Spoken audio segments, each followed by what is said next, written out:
Faster than a lizard on a hot rock, in chunks no bigger than crushed ice in a cold drink.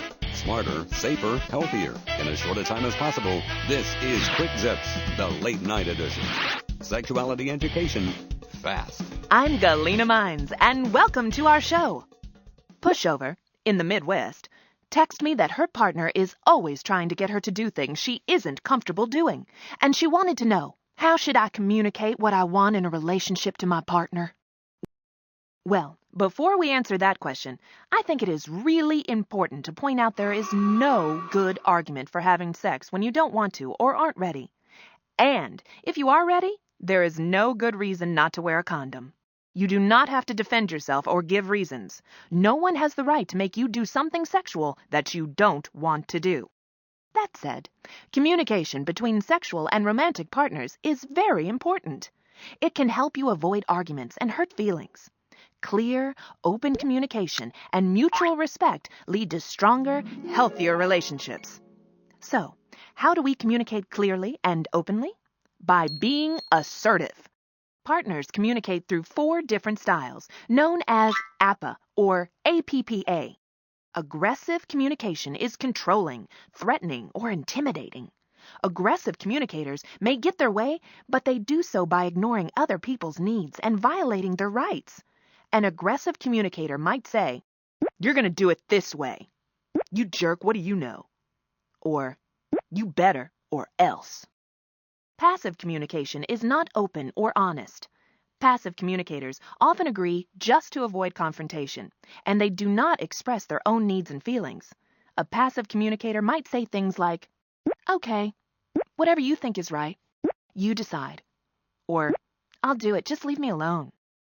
Passive-aggressive communication blends the worst aspects of the passive and aggressive approaches. Passive-aggressive communicators may agree with something at first, that's the passive part, then get even later, the aggressive part. Passive-aggressive communication is manipulative and definitely not open and may involve statements like, "Yes, it is a nice dress." If you're a disco queen from the 80s. "Sure, I'll wear a condom." And then you forget to bring one. Or, "Okay, you pick the restaurant." And then you complain about the food, the service, and so on during the meal. Assertive communication is direct, open, and honest. You say what you mean, and you mean what you say. Assertive communicators try to protect their own rights and respect the rights of others. Assertive communicators say things like, "I feel scared and want to think about it. I really love you, but I'm not ready to have sex. I don't want to be touched there." Or, "We need to go to the doctor and get tested for STDs and HIV first." While all of these communication styles are useful in different situations, assertive communication is the healthiest communication style for relationships. Assertive communicators make decisions for themselves. Communicate decisions in an honest, open, and straightforward way. Protect their own rights and needs. And respect the rights and needs of others.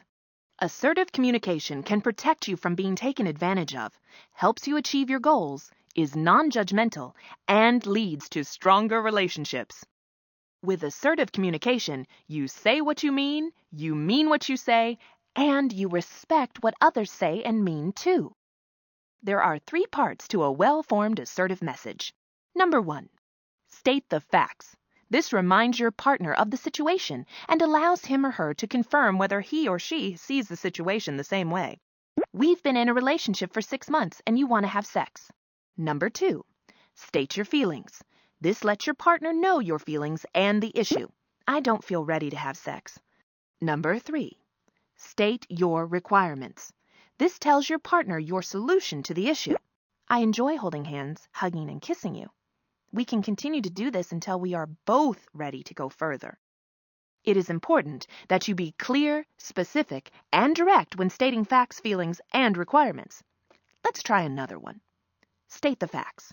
"We've been in an exclusive relationship for 6 months and you want to have sex without a condom." State your feelings. "I don't feel comfortable having unprotected sex." State the requirements. "I love you, but I will only have sex with a condom." Some additional techniques for being assertive include: avoid using swear words or put-downs. These words are too aggressive. Repeat your message. This ensures that you are not too passive. Keep calm and stick to the point. This minimizes aggression and passivity. Consider and state your partner's perspective. Does he or she really understand you? Do you really understand his or her position? A key goal of assertive communication is to make sure you both understand each other, even if you don't agree. Finally, you should ask questions. Open and fair questions can help you understand your partner's position. If you aren't sure about something, and sometimes even if you think you are sure, ask. Being assertive can be difficult, especially for young people who may worry about making someone angry, hurting someone's feelings, or having someone break up with them if they don't do what the other person wants. But it is important to remember that being assertive protects you from being taken advantage of and helps you achieve your goals. Being assertive doesn't mean you'll always get what you want, but you'll feel better knowing that you stood up for yourself.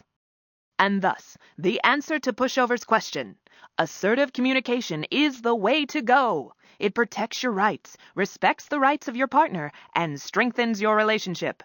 That's it for this segment of Quick Zips, the late night edition. Remember, you always have the right to set your own personal boundaries and refuse any type of sexual behavior. And when you communicate about sex, do it assertively. Be safe. See you next time. This episode of Quick Zips is brought to you by STI Street's Sexy Monster, who reminds you that good communication starts with a letter I. I feel good, 'cause I am funky fresh, and I am sexy safe. I like condoms, yes I do. I like condoms, how about you? I like ice cream, yes I do. I like ice cream, how about you? I am not amused.